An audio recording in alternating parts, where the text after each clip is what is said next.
మరొకసారి స్తోత్రం చెప్పండి.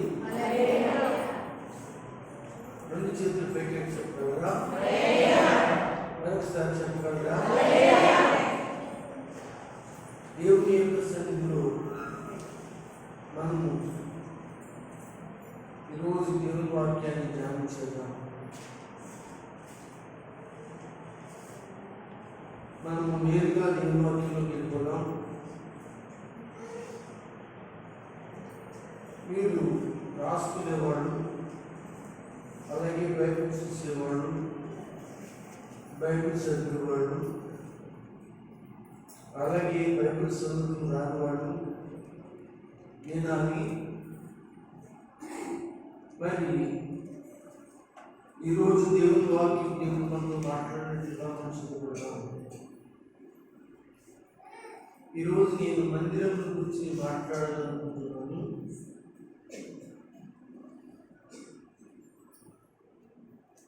దేవుడు మన మందిరము ఎందుకు ఉంచాడు? దేవుడు మన మందిరం ఎందుకు ఉంచాలి అనేది మీలో చాలా మందికి కొంతమందికి తెలుసుకోవచ్చు, కొంతమందికి తెలియకపోవచ్చు. కనుక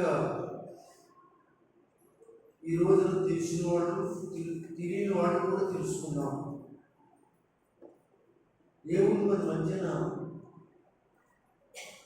ఎందుకు మందిరం ఉంచాడు? ఆ మందిరం మనం ఎందుకు కూడుకుంటున్నాం? ఎందుకు ఆయన మందిరం దేవుడు తన సంఘానికి ఇచ్చి ఆ మందిరంలో ఆయన మాట్లాడుకోవడానికి గల కారణం మనం తెలుసుకున్నాం. ఈ రోజున మందిరం అంటే చాలా మందికి సురకనైపోయింది. మందిరం అంటే చాలా మందికి ఎలాభావం అయిపోయిందండి. కావలసినప్పుడు వద్దాము, ఇష్టం లేనప్పుడేమో మానేద్దాము, లేకపోతే మనకు పనున్నప్పుడు వద్దాము, పని లేనప్పుడేమో మందిరానికి వద్దాము అని అనుకుంటున్నారు. ఆ ఉద్దేశంతో కాదు దేవుడి మందిరం మనకి ఇచ్చింది. మనకే కాదు, భూమి మీద ఉన్న ప్రతి ఒక్కరికి దేవుడు ఎందుకు మందిరం మనకి ఇచ్చాడు? ఈ రోజున చాలా మంది తెలుసుకోలేని స్థితిలో ఉన్నారు. మందిరానికి వెళ్ళటము రావటమే తప్ప దేవుడు మందిరం మనకి అంటే చాలా మంది విగ్రహారాధన సంబంధంగా దేవునికి దండం పెట్టుకోవడానికి అని ఏదో కొబ్బరికాయ తీసుకెళ్ళి కుట్టి దండం పెట్టుకోవడానికని అట్టుపడి ఇచ్చి, ఆడతలు ఇచ్చి, ఆయనకు ఒక దండం పెట్టి, నాకు అది కావాలి ప్రభు, నాకు ఇది కావాలి దేవుడా అని అడిగి ఒక దండం పెట్టుకుని అర్చన చేయించుకుని వచ్చేంతం నాటి ఆచారాలు మన ప్రజల్లో మనకి ఎక్కువగా ఉంది. అలాగే మందిరాన్ని కూడా చూస్తుంటారు, మందిరాన్ని కూడా అదే ఆలోచన చేసుకుంటారు, మందిరాన్ని కూడా ఆ విధమైన ఆలోచనతోటి వచ్చి వెళ్ళిపోతూ ఉంటారు.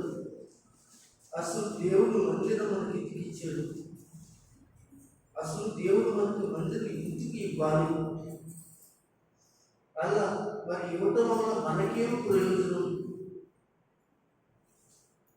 అంతేకాకుండా మందిరంలోకి మనం రావడం ఆయనతో ఏం ప్రయోజనం?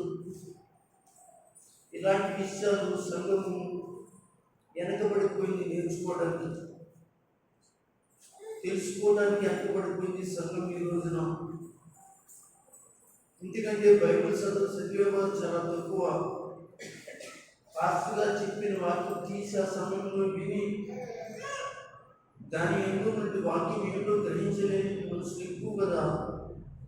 అందుకే బైబిల్ని అర్థం లేకుండా అర్థం చేసుకోలేని పరిస్థితులు ఈ రోజున అడుగంటికి పోయింది. ఆధ్యాత్మికమైన పరిస్థితి సంఘానికి ఉంటుంది. సంఘం అనగా దేవుడు కదా. కూర్చున్న మీ ఒక్క గురించి కానీ సంఘం అంటే భూమి మీద ఉన్న ప్రతి క్రైస్తవుల గురించి మాట్లాడుతున్నాను. ప్రతి ఒక్క విశ్వాసం గురించి మాట్లాడుతున్నాను. ప్రతి మన సహోదరుల గురించి మాట్లాడుతున్నాను. సరే, మన మధ్యన దేవుని మందిరం ఉండాలి. 4 విషయాలు నేను మాట్లాడతాను. ఎందుకు ఉండాలి అంటే మందిరములో అగ్ని నిత్యము మండుచుండవలెను.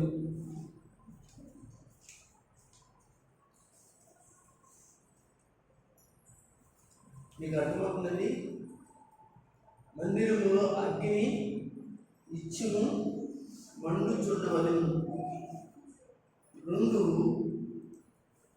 ధూపమేటికై ఆయన మనకు మందిరం ఇచ్చి ఉన్నాడు. 2, ధూపమేటికై ఆయన మనకు మందిరము ఇచ్చి ఉన్నాడు. మీరందరూ కూడా ఈ విషయాలు గుర్తుపెట్టుకోండి. 3, మందిరంలో దీపము నూనెతో వెలిగించాలి. 3, మందిరంలో నిత్యము కూడా ఒలివల నూనెతో దీపం వెలిగించాలి. 4, మందిరం మనకి ఇచ్చాడంటే నిత్యము మందిరంలో ఆయన సన్నిధిలో సమకూరపు సన్నిధి రొట్టెల వల్ల ఉండాలి. 4వ మాట ఏంటంటే మందిరంలో ఏముండాలి అంటే సన్నిధి రొట్టెల వల్ల సమకూరపు రొట్టెల వల్ల ఉండాలి. అందుకని దేవుడు మందిరాన్ని ఇచ్చాడు. అందరూ ఒకసారి స్తోత్రం చెప్పండి. బాగుందండి. పాస్టర్ బాగా చెప్పారు, కానీ అవన్నీ మనం చేయం కదా. ఇక్కడ మీరు ఈ ఆలోచనలోకి రావాలి. మందిరంలో అగ్ని వేస్తారా? మందిరంలో ధూపం వేస్తారా? మందిరంలో అనగా పమ్మితితోటి నూనె పోసి వెలిగిస్తారా?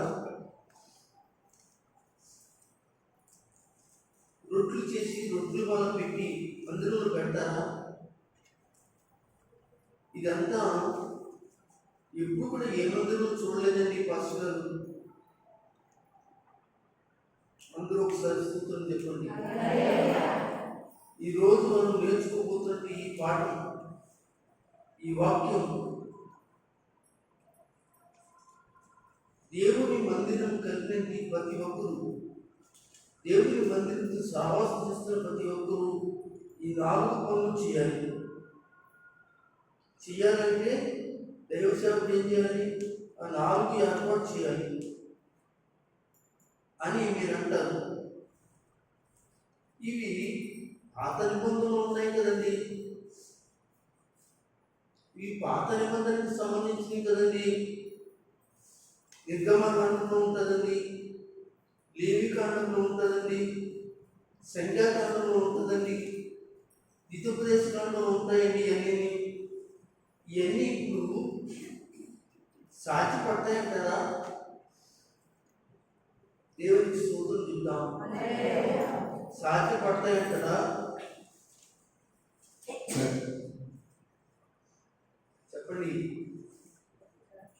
ప్రసాదం సాధ్యపడతాయంటారా? నేర్చుకోండి.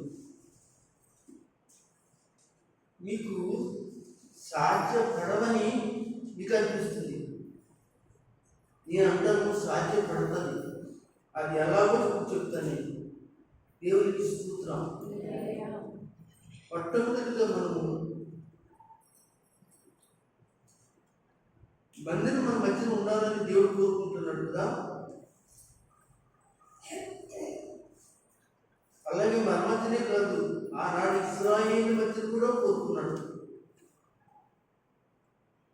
చూద్దాం. మెల్లిగా ఒక్కొక్క వాక్యం చెప్పిన విషయాలు కూడా ధ్యానం చేద్దాం. నిర్గమకాండం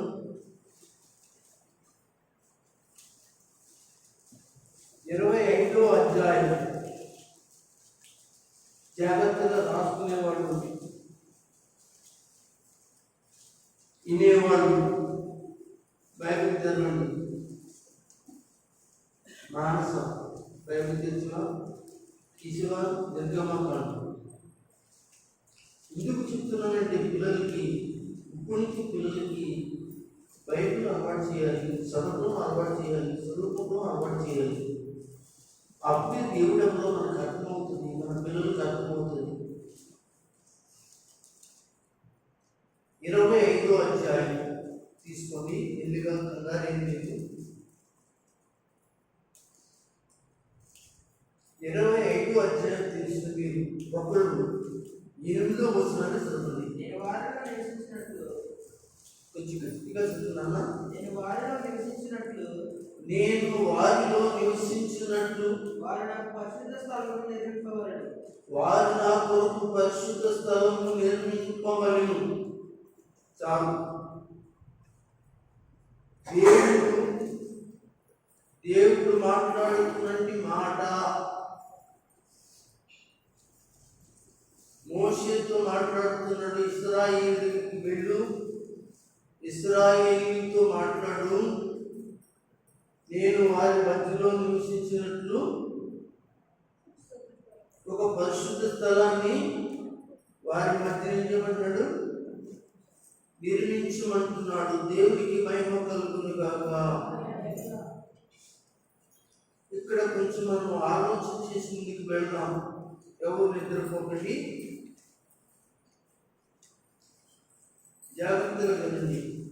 మందిరం ఎంత అవసరమో నీకైనా, నీ పిల్లలకైనా, ఎవరికైనా కావచ్చు. దేవుడు అంటున్న మాట ఏంటంటే బాగా చదువుగా మాట, నేను వారిలో నివసించినట్లు. ఎవరిలో నివసించినట్లు? వారిలో అంటే నీ పెద్దలైన వారిలో, నీ మధ్యన. మోషే, నేను నీ మధ్యన నివసించాలనుకుంటున్నాను, నీ పెద్దల మధ్యన నివసించాలనుకుంటున్నాను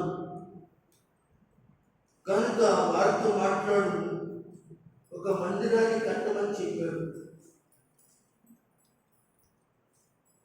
మందిరం కట్టడానికి ఎలా కట్టాలో కూడా విధి విధానాలన్నీ కూడా నేను కొండ మీద చూపిస్తాను. నీకు దర్శనం రూపంలో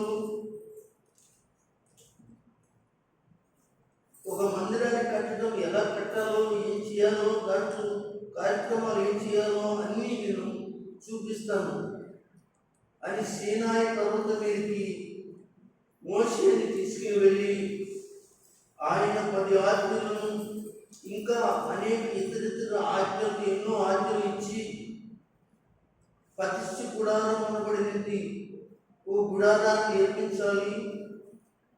ఆ యొక్క గుడారంలో ఏముండాలి, అలాగే గుడారం బయట ఏముండాలి, గుడారం చుట్టూ ఏముండాలి, నా ప్రజలని మీరందరూ ఎక్కడెక్కడ ఉండాలి, అన్ని విషయాలు చక్కగా కూలంకుషంగా చాలా జాగ్రత్తగా మర్చిపోకుండా జాగ్రత్త పడమని మోషేకి చెప్పాడు. ఏది కూడా తప్పుకోవడానికి లేదు. నేను నీకు ఎలా చూపిస్తున్నానో, నేను ఎలాగైతే నేను చూపిస్తున్నానో కట్టమని, నేను ఎలాగైతే నేను అనగా ఆరాధన చేయడానికి, బలులు అర్పించడానికి, కార్యక్రమాలు చేయడానికి నేను ఎలాగైతే చెప్పానో అవన్నీ కూడా చాలా జాగ్రత్తగా చేయడానికి నువ్వు జాగ్రత్త పడు మోషే. అందరూ ఒకసారి స్తోత్రం చెప్పండి. ఏం చెప్పాడు మోషేని? జాగ్రత్త పడమన్నాడు. సంగమా, ఈ రోజున దేవుని మందిరంలో దేవుని ఆరాధించడానికి, దేవుని సన్నిధిలో దేవుడు చేయకున్న పనులకి జాగ్రత్త పడుతున్నామా? మనం జాగ్రత్త తీసుకుని జాగ్రత్తగా ఉండడానికి ఇష్టపడుతున్నామా లేదా? దేవుడు మాట్లాడుతున్నది మాట. దేవుడు మాట్లాడే ప్రతి మాట కూడా నా జీవితంలో దేవుడు మనకు చేయమన్న మాటలే తప్ప, మీరు నా కొరకు మందిరం కట్టడానికి కావాల్సిన అవసరతలు ఏముంటాయో దేవుని ప్రజల దగ్గర నుంచే తీసుకో. నా మందిరాన్ని కట్టడానికి అంటే ఆయన దగ్గర డబ్బులు లేవన్నా, ఆయన తలుచుకుంటే ఆకాశం నుంచి ఎంతో ధన్యతలు కిందకి పంపగలడు. లేదు, ఆయన పనుల కొరకు, ఆయన కార్యక్రమాల కొరకు దేవుని ప్రజల చేత ఆ ధన్యతలను ఇప్పించి వాళ్ళ ద్వారా దేవుని పనులు చేయించుకోవాలనేది దేవుని ఉద్దేశం. నా మీద వాడికి ఎంత ప్రేమ ఉంది, నా పని మీద ఎంత ప్రేమ ఉంది, నా మందిరం మీద వాళ్ళకి ఎంత ప్రేమ ఉంది, నా కార్యక్రమాల మీద వాళ్ళకి ఎంత ప్రేమ ఉంది తెలియడానికి వాళ్ళ దగ్గర నుంచి ఏం తీసుకోమన్నాడు? కానుకలను, అర్పణలను తీసుకోమని చెప్పాడు. దేవునికి స్తోత్రం. అంతేగాని దేవునికి ఏదో తక్కువ కాదు. నీకు ఆశీర్వాదాలు రావడానికి ఆయన నీకు ఆజ్ఞాపించి నీ ద్వారా తన పని చేయించుకోవడానికి ఆయన ఇష్టపడుతున్నాడు. దేవునికి స్తోత్రం చెప్పగలరా? అయితే మనం ముందుకు వెళ్ళిపోదాం. దేవుని మందిరం దేవుని ప్రజల మధ్య ఉంటే ఆశీర్వాదం అని మనం చాలాసార్లు అనుకుంటాం. అయితే ఆ మందిరంలో ఏముండాలో మనం చెప్పుకున్నాం. మందిరంలో అగ్ని మండుచుండవలెను. అగ్ని ఏం చేయబడదండి ఆ మందిరంలో? అయితే ఇప్పుడు ఏం చేద్దాం? మందిరంలో అగ్ని వేయాలి కదా, మనము వేయాలి. బైబిల్ గ్రంథాన్ని తిరుగుతాం. అందరూ కూడా జాగ్రత్తగా ఈ మాటలు, కొన్ని మాటలే మీ మనసులో పెట్టుకోండి.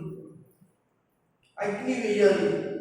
నేను అగ్ని వేయాలి, పాస్టర్ గారు అగ్ని వేయాలి, ఇక్కడ నుంచి సహోదరులు అందరూ అగ్ని వేయాలి, ఇక్కడ యవనస్తులు అందరూ అగ్ని వేయాలి, ఇక్కడ యవనస్తులు ఆడపిల్లలు అందరూ కూడా అగ్ని వేయాలి. దేవుని బిడ్డలారా, దేవుని వాక్యము లేవీకాండం 6వ అధ్యాయం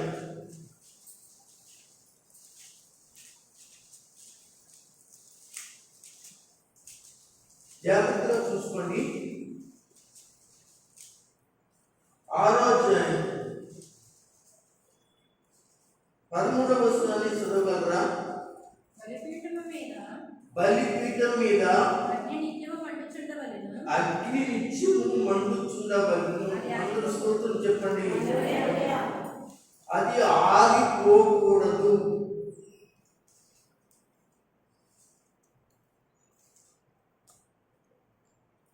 అదేలా ఏం చేయకూడదు? ఆగిపోకూడదండి.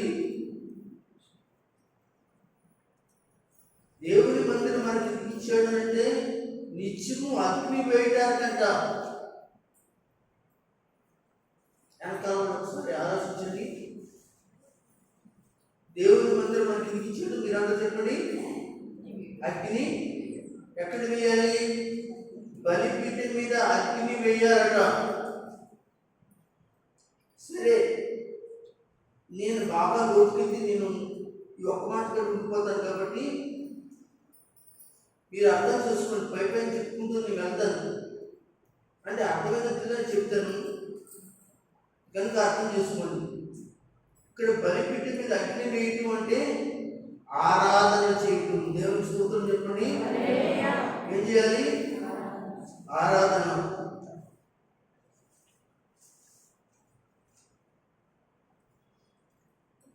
బలిపీఠం మీద, బలిపీఠం ఎదుర్కొండగా మనం ఏం చేయాలి? ఆరాధన చేయాలి. సాధ్యపడద్దా అని మీరు ముందు అనుకున్నారు కదా, ఇది ఎలా సాధ్యపడుతుంది అనుకున్నారు కదా. సాధ్యపడది. ప్రతిరోజు ఈగా ఉంటే దేవుని మందిరంలోకి వచ్చి సమయం ఉంటే దేవుని సన్నిధిలో ప్రార్థన చేయి. ప్రార్థనే దేవుని యొక్క ఆరాధన.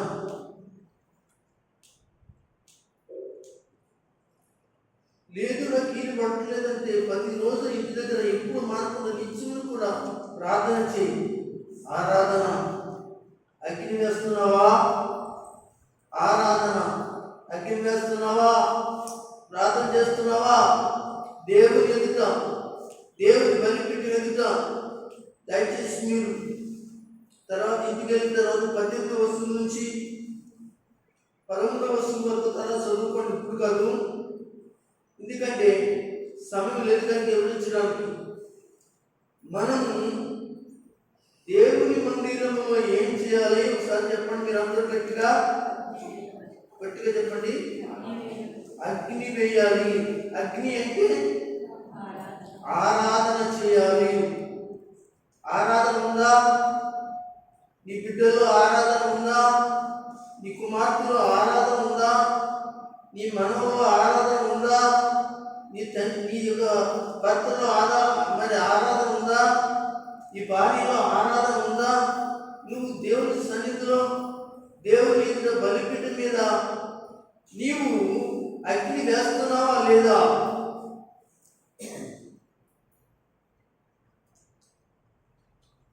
అందరు గట్టిగా స్తోత్రం చెప్పండి. దేవుని సంగమా, ఈ మధ్యాహ్న కాలం ముందు ఇంతవరకు దేవుడు బైబిల్ గ్రంథంలో మరుగు చేసిన విషయాలు, మరణంలో ఉన్న విషయాలు దేవుడు అనేక మంది దాసుల ద్వారా మాట్లాడటం జరుగుతూ ఉంది. అలాగే దీనదాసుడు నాతో కూడా మాట్లాడటం జరుగుతూ ఉంది. కనుక జాగ్రత్తగా గమనించాలి. మనము దేవుని సన్నిధిలో అగ్ని వేయాలి. అగ్ని దేవుని ఆరాధించుట. ఒక మాట అందరూ స్తోత్రం చెప్పండి. అందరూ చెప్పండి. నా ఇంకా మీరు చూడండి.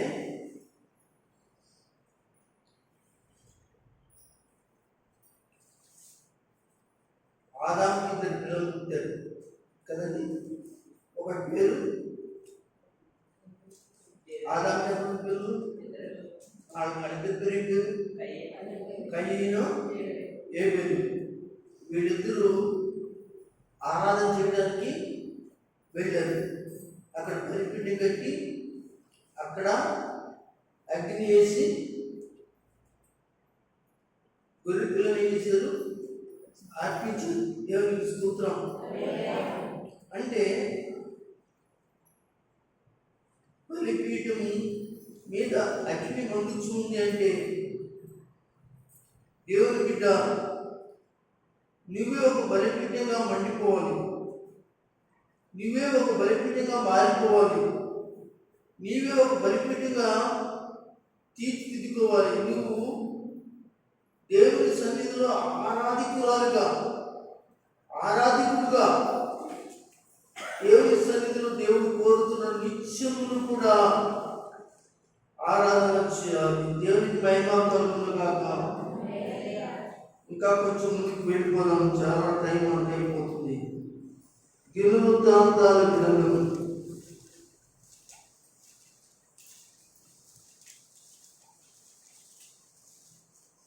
2వ దినవృత్తాంతాల గ్రంథం 2వ అధ్యాయం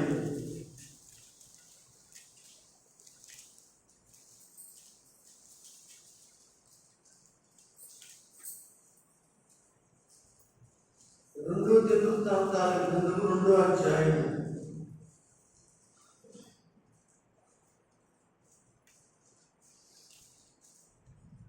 6వ వచనం చదవండి.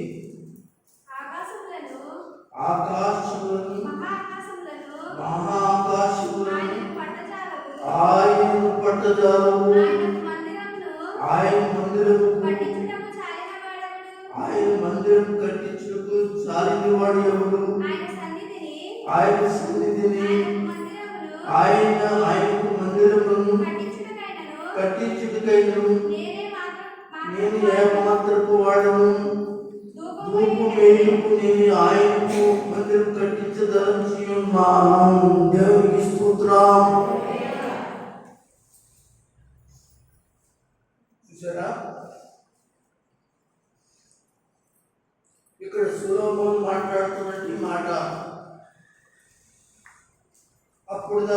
దేవుని మందిరం పట్టించుకోవడం తేడాలో ఉన్నాడు. అయితే దేవుడు దావీదు ద్వారా తన కుమారుడు ద్వారా మందిరం కట్టించుకోవాలనుకున్నాడు. దావీదు కడదామనుకున్నాడు, కానీ నువ్వు కట్టడానికి వీల్లేదు, నీ కుమారుడు ద్వారా కట్టిస్తానని చెప్పాడు. ఇప్పుడు సొలొమోను దేవుని మందిరం కట్టడానికి దావీదు ఏం చేశాడో తెలుసా? పురుగొల్పాడు.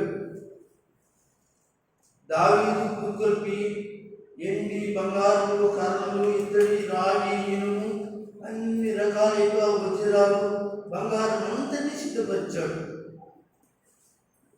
సొలొమోను దేవుని మందిరాన్ని కట్టాడు. చాలా శృంగారమైనది మందిరం. అది యెరూషలేములో ఆనాడు సొలొమోను కాలంలో ఎంతో పేరు కలిగిన మందిరము. అన్ని దేశాల్లో ఈ మందిరం పెద్ద పేరు వ్యాపించినట్లుగా మనం బైబిల్ గ్రంథంలో చూస్తాము. అయితే అలాంటి మందిరాన్ని గురించి మాట్లాడుతూ ప్రార్థన చేస్తున్నట్టు సొలొమోను అంటున్నాడు కదా, దేవా నేను ఏర్పాటు వాడినయ్యా, అయ్యా నేను ఏర్పాటు వాడినయ్యా, మహాకాశాలు పట్టచాలని వాడు నువ్వు, మహాకాశాలు పట్టచాలని వాడు నువ్వు. కనుక ఈ చిన్న మందిరంలో నిన్ను ఎక్కడ బంధించగలం? నీకు కట్టాలంటే ఆకాశము, ఈ సింహాసనం, భూమి నువ్వు కాలు పెట్టుకుని పీఠం లాంటిది. అంత పెద్ద మందిరానికి ఎలా కట్టగలం ప్రభువా? అలాంటి మందిరాన్ని కట్టడానికి నేను యోగ్యుని కాదు ప్రభువా. అయినా నాకు ఇచ్చిన యోగ్యతను బట్టి నీకు స్తోత్రాలు.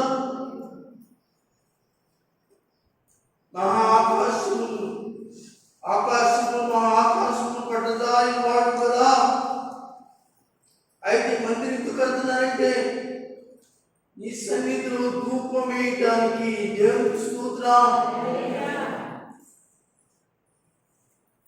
మందిరం ఎందుకో తెలుసా? అగ్ని వేయటానికి. అగ్ని ఎందుకు? గట్టిగా చెప్పాలి మీరందరూ. అగ్ని ఎందుకు? ఆరాధన చేయడానికి. ఇక్కడ మందిరం ఎందుకు? ధూపం వేయటానికి. ధూపం అనగా ప్రార్థన. దేవునికి స్తోత్రం. మందిరం నీకు ఎందుకు ఉండాలి? మందిరం నీకు ఎందుకు ఇవ్వబడింది? ఎందుకు మందిరం నీకు ఇవ్వబడి నువ్వు మందిరంలోకి వస్తున్నావు అంటే ప్రార్థన చేయడానికి. ప్రార్థన. దేవుని సంగమా, దయచేసి వినండి. నీకు ప్రార్థన చేసుకోవడానికి ఇల్లు లేవా? ప్రార్థన చేసుకుంటానికి ఇంట్లో స్థలం లేదా? ఎందుకు లేదు? కానీ దేవుడు ఒక ప్రతిష్ఠితమైన ఒక స్థలాన్ని దేవుడిచ్చి ఆ స్థలమును ఆరాధించమని దేవుడు ఒక మందిరాన్ని దేవుడు ఇచ్చాడు. అదే దేవుని యొక్క మందిరం. ఆ మందిరంలో దేవుడు మీ మందిరం వస్తుంటాడు. ఆయన సంచారం చేస్తాడు. నువ్వు ఎలా కూర్చున్నావు, నువ్వు ఎలా ఉన్నావు, నువ్వు ఎలా మాట్లాడుతున్నావు, నువ్వు దిక్కులు చూస్తున్నావా, వాక్యం వింటున్నావా, పాట పాడుతున్నావా, అల్లం చేస్తున్నావా, ఆడకి సాడీలు చెప్తున్నావా, లోక విషయాల్లో ఎక్కువగా మందిరంలో అనగా సమయాన్ని గడుపుతున్నావా? దేవుడు ఆయన తన ప్రజల మధ్య నుండి ఆయన నీ సంగతులను, నీ విషయాలను ఆయన ఏం చేయాలనుకున్నాడు?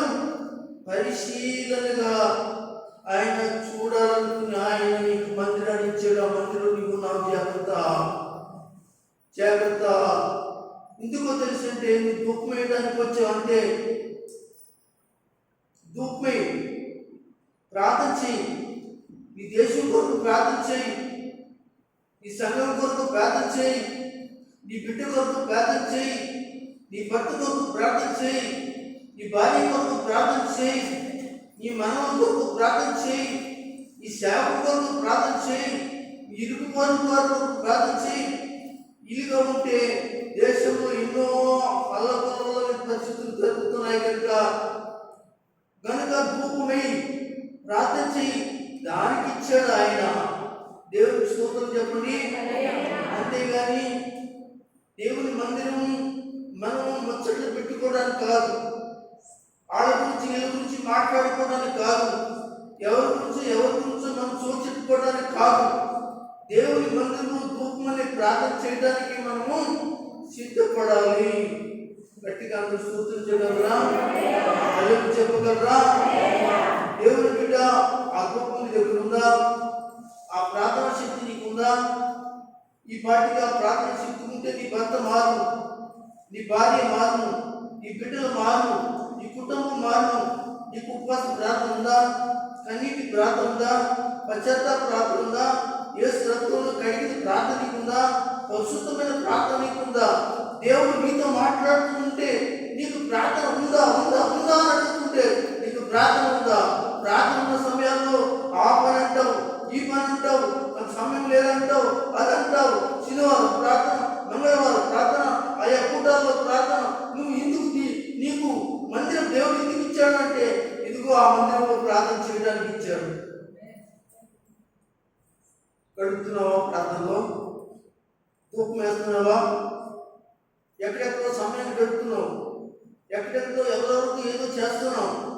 రేపొద్దున నీకు ఏదైనా కలిగినట్టు వాళ్ళెవరు నీకు సహాయం చేయరు, తిరిగి దేవుడే చేయాలి.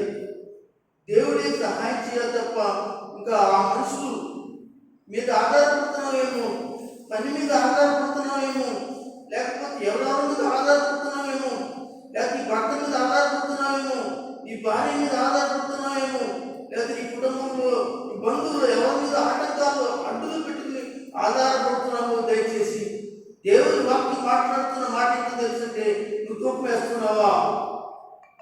ప్రార్థన ఉందా లేదా?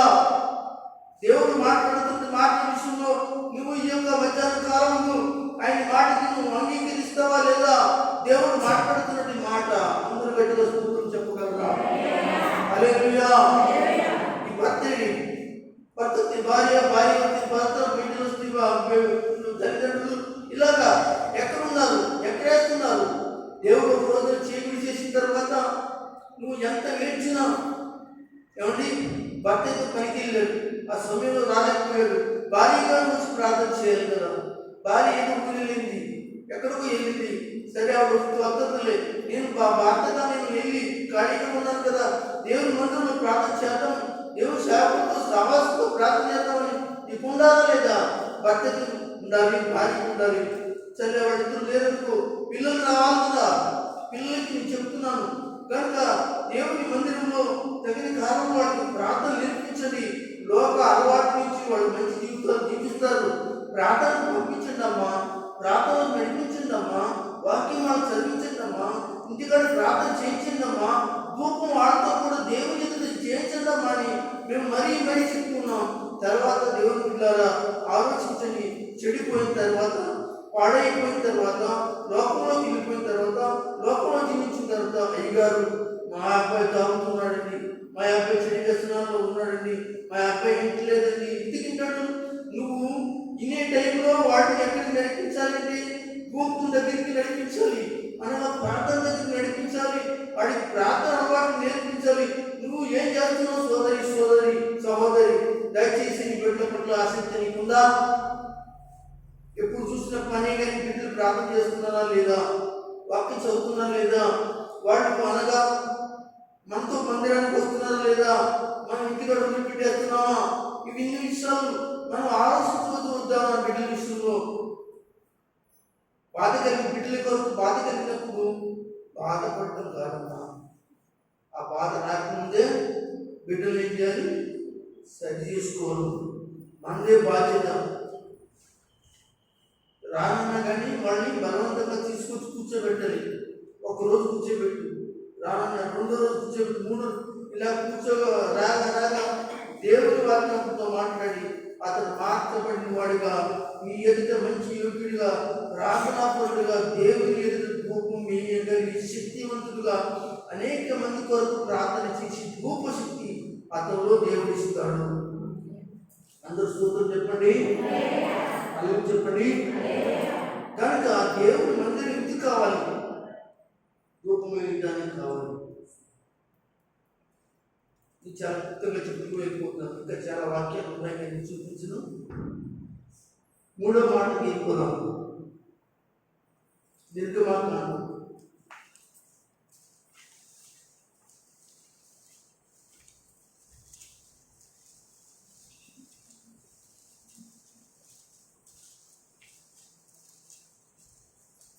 27వ అధ్యాయం.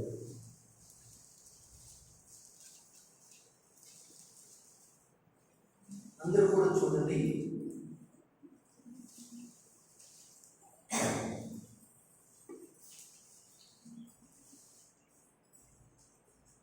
ఇరవై 27వ అధ్యాయం.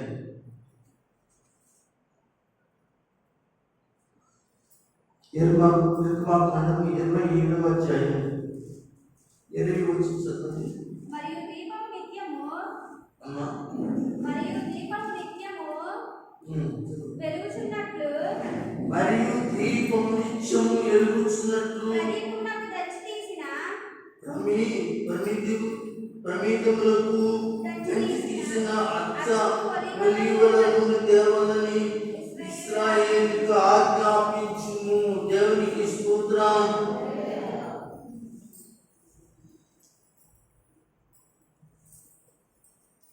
విన్నారా?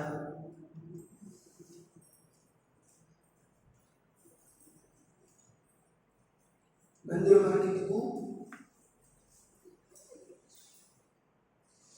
నిత్యమును కూడా మనము దీపం వెలిగిస్తా కట్టండి.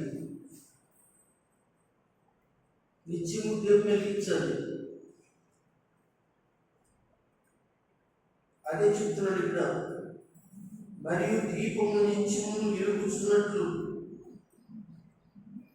ఆ యొక్క దీప స్తంభానికి ప్రమిదలు ఏమి ఉంటాయి? చుట్టూ ప్రమిదలు ఆరు ప్రమిదలు, మొత్తం 7 ప్రమిదలు ఉంటాయండి. దాంట్లో నూనె పెట్టాలి. మరి స్వచ్ఛమైన ఒలీవలను తెచ్చి ఇశ్రాయేలుకు ఆజ్ఞాపించమన్నాడు, వెలిగించమంటున్నాడు. కొంచెం కింద చదువుతారే కూడా. సాక్ష్యపు మందసము ఎదుటనున్న తెరకు వెలుపల ప్రత్యక్షపు గుడారములో అహరోనును అతని కుమారులను సాయంకాలము మొదలుకొని ఉదయం వరకు యెహోవా సన్నిధిని దాన్ని సమర్పింపవలెను. దేవునికి స్తోత్రం. హల్లెలూయా. సాయంకాలం ఉదయకాలం కూడా అది ఎప్పుడు నిత్యము వెలుగుతూ ఉండాలి. ప్రతి రోజున ఏం చేయాలి? దేవుని మందిరంలో దేవుని బిడ్డలైన మన జీవితాలు వెలిగించబడుతున్నాయా?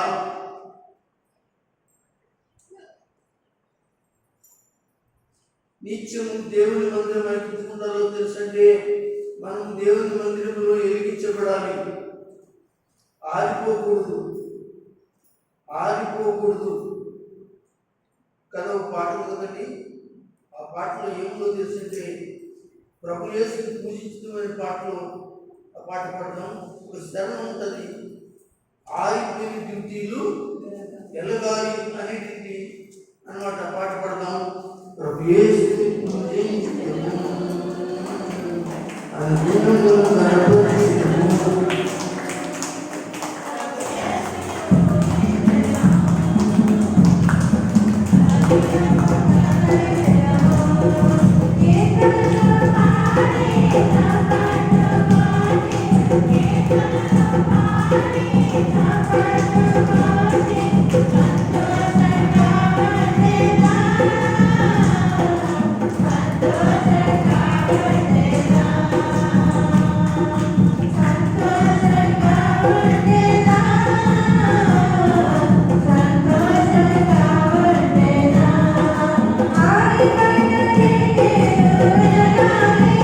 Thank you.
దేవుని బిడ్డలారా, బైబిల్ గ్రంథంలో మన ప్రభువైన యేసుక్రీస్తు వస్తున్నాడు కనుక కన్యకులందరూ కునికి నిద్రపోతుండగా హఠాత్తుగా యేసు ప్రభువు వచ్చారు. వారిలో కొంతమంది దీపాలు ఆరిపోతున్నాయి, కొంతమంది దీపాలు వెలుగుతున్నాయి. ఎందుకు, దేని కొరకు అని ఆలోచన చేస్తే ఆరిపోతున్న వారి యొక్క దీపాల్లో ఏం లేదంటే, ఆ పమ్మికలో ఏం లేదంటే ఒత్తుంది కానీ పమ్మికుంది కానీ ఒత్తుంది కానీ పమ్మికుంది కానీ దాంట్లో ఏం లేదు, నూనె లేదు. నీ జీవితం ఎలా ఉందో ఒకసారి ఆలోచించి, వెలిగించబడుతున్నావా ప్రార్థనలో, వెలిగించబడుతున్నావా పరిశుద్ధతలో, వెలిగించబడుతున్నావా నీతిలో, వెలిగించబడుతున్నావా యథార్థతలో, వెలిగించబడుతున్నావా దేవుని పరిచర్యలో, వెలిగించబడుతున్నావా పాటల్లో, వెలిగించబడుతున్న వాక్యంలో, వెలిగించబడుతున్నావా ఈ లోకంలో వెలిగించబడుతున్నావా లేక దేవునిలో వెలిగించబడుతున్నావా? దయచేసి దేవుని మందిరములు వెలిగించబడాలని దేవుడు కోరుకుంటున్నాడు. దేవుని వాక్యం మీతో మాట్లాడుతుండగా వెలిగించబడాలనేది దేవుడు కోరుకుంటున్నాడు. సహోదరులారా, దయచేసి మీలో ఎవరైతే ఇంకా దేవుడు రాకడ కొరకు సిద్ధపడలేదు, ఇంకా ఎవరైతే దేవుడు రాకడ కొరకు సిద్ధపడకుండా నీ యొక్క ఆత్మ దీపాలను ఆరిపోతున్నాయో, ఆత్మ దీపాలు ఆరిపోవడానికి ప్రార్థన లేదేమో, ఆత్మ దీపాలు ఆరిపోవడానికి ఆరాధన లేదేమో, ఆత్మ దీపాలను ఆరిపోవడానికి నూనె లేదేమో, దయచేసి సరి తీసుకుంటావా? సరి చేసుకోగలవా? ఎంతకాలం నీ పట్ల దేవుడు సహించాలి, ఎంతకాలం దేవుడు నీ పట్ల ఆయన ప్రేమ చూపించాలి.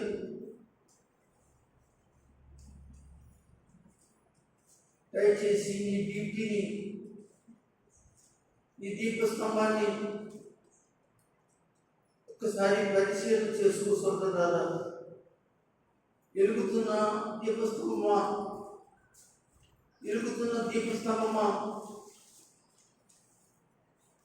నువ్వు పొందివై ఉన్నావా, వెలుగుతున్న ఎలుగువై ఉన్నావా? దయచేసి ఆలోచించు. క్రైస్తవులంటే లోకానికి వెలుగై ఉంటారట. అంటే ఎందుకో తెలుసా? నువ్వు వెలిగి అనేక మందిని వెలిగించాలి. నీ పనిలో నువ్వు వెలగాలి. ఎక్కడైతే పనిచేస్తున్నావో వాళ్ళకు రక్షణ పొంది వెలిగించబడాలి. నువ్వు ఏ ఫ్యాక్టరీలో పనిచేస్తున్నావో అక్కడ వెలిగించబడాలి. ఆ ఫ్యాక్టరీలో వాళ్ళు వాళ్ళ బాధమనసులకి వాళ్ళు నీ ద్వారా వాళ్ళు ఎక్కబడాలంటే వెలిగించబడాలి. ఏ ఉద్యోగంలో నువ్వు మనగా వెలిగించబడుతున్నావో అక్కడ ఉన్నట్టు వాళ్ళందరూ కూడా నిన్ను బట్టి వాళ్ళు వెలిగించబడినట్లుగా నువ్వు వెలిగించబడాలి. ఇలా చెప్పుకుంటూ పెడితే ఆరిపోతున్నావా? నువ్వు వెళ్ళిన చోట ఏమండి, పని పని పని పని పని, డబ్బు డబ్బు డబ్బు డబ్బు, ఎంతకాలము అవి నీ జీవితాన్ని వెలిగిస్తాయి. ఎంతకాలం మీ జీవితానికి డబ్బు వెలుగు కలిగిస్తుంది. దేవుని వాక్యం తప్ప ఇంకేది కాక, పరిశుద్ధాత్మ తప్ప వెలిగించేవాడు ఎవరు లేడుగా.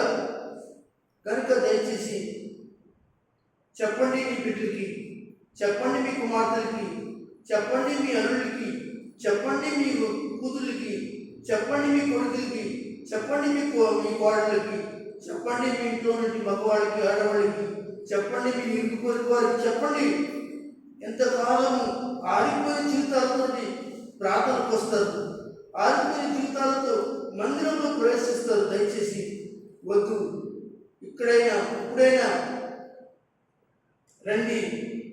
దేవుడు ఆయన ఆత్మ నీ మీద కుమ్మరించి వెలిగించాలని చూస్తూ ఆయన ఆత్మ ఉన్నవారు ఆయన వారై ఉంటారు. దేవునికి స్తోత్రం. నా ఆత్మ లేనివాడు నా వాడు కాడు. ఆయన వాడవని అనుకుని ప్రార్థనకు వస్తున్నావు. కానీ యేసు అన్నాడు, నువ్వు వెలిగించుకోలేదు, నూనె పోసుకోలేదు, దీపం వెలిగించబడలేదు, నా వాడు ఎలాగయ్యావు అని ప్రభు ప్రశ్నిస్తుంటే నీ జీవితం ఇదిగో విడిచిపెట్టబడితే ఈ పరిస్థితి ఏంటో ఆలోచించమని మరొకసారి పరిశుద్ధాత్ముడు జ్ఞాపకం చేస్తున్నాడు. దేవుని ద్వారా దేవుడు మన మధ్య ఉండాలి, దేవుని మందిరం మన మధ్యన ఉండాలి అంటే ఎందుకు ఉంచాడు ఆయన మందిరం అని అంటే మనమందరం నిత్యము ఆరాధన చేయాలని, మనమందరం నిత్యము ధూపం వేయాలని, మనం నిత్యమును కూడా వెలిగించబడాలని ఆయన మందిరాన్ని దేవుడు మనకి ఇచ్చాడు. అందరూ కట్టిన స్తోత్రం చెప్పండి. 4వ మాట కూడా మనం చదువుకుందాం. నిర్గమకాండం 25వ అధ్యాయం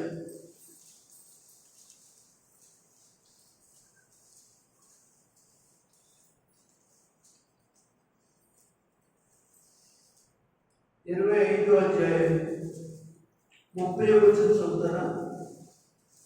నిత్యమును నా సన్నిధిని సన్నిధి రొట్టెలను ఈ బల్ల మీద ఉంచవలెను. దేవునికి స్తోత్రం. విన్నారా? ఆయన సన్నిధిలో ఏముంచాలండి? పడవా ఎప్పుడే పిల్లలు పడవచాలా ఏమా? ఆయన సన్నిధిలో సన్నిధి రొట్టెలు బలం ఉంటుందంట. ఆ బలం మీద ఉంచాలంట. ఏ ఉంచాలి? ఏం కూర ఉంచాలి?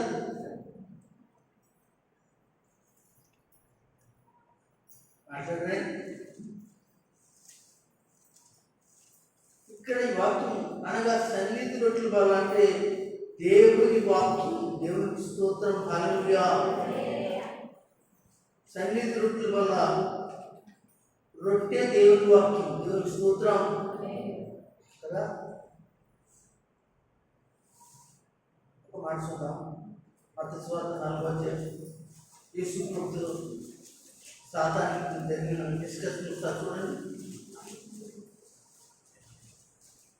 మనుషుడు రొట్టె వలన కాదు కానీ మనుషుడు రొట్టె వలననే కాదు కానీ దేవుడు నోటి నుండి వచ్చే ప్రతి మాట ఇదిగో సన్నిధి రొట్టెల వల్ల అనబడిన దేవుని వాక్యం అనే నోటి మాట వలన. 4వ అధ్యాయము 3వ వచనమా? 4వ అధ్యాయము 3వ అధ్యాయం 4వ వచనంలో యేసు ప్రభు వారు బాప్తిసం తీసుకున్న సమయం 4వ అధ్యాయం 4వ వచనం. చేసేవారు మీరే కనిపించబడుతుంటే ఈయనవాడు నేను ఎంత కనిపించబడాలి? మంచోడు. దేవుని స్తోత్రం చెప్పండి. సంతోషంగా దేవుని స్తోత్రం చెప్పండి. ప్రతి ఆదివారం, ప్రతి మంగళవారం, ప్రతి శనివారం, ప్రతి స్వార్థ కూడిక, ప్రతి ఉపవాస కూటం, ప్రతి దుఃఖ సంఘం కూడుకుని అనగా దేవుడు దాసుని ఏం పెడుతున్నాడు? బల్ల మీద ఏం పెడుతున్నాడు? దేవుని వాక్యం అందిస్తున్నాడు. దేవుని స్తోత్రం. హల్లెలూయా. ఆ యొక్క సన్నిధి రొట్టెల బల్ల ఎక్కడున్నది? దేవుని మందిరంలో, దేవుని సహవాసంలో, దేవుని సమాజంలో, దేవుని ప్రజల్లో, దేవుని వద్ద. ఇదిగో దేవుడు మీ మధ్య ఉండడం వల్ల అక్కడ దేవుని వాక్యం అని ఏముంది? సన్నిధి రొట్టెల బల్ల వాక్యం ఉంది. గట్టిగా స్తోత్రం చెప్పండి.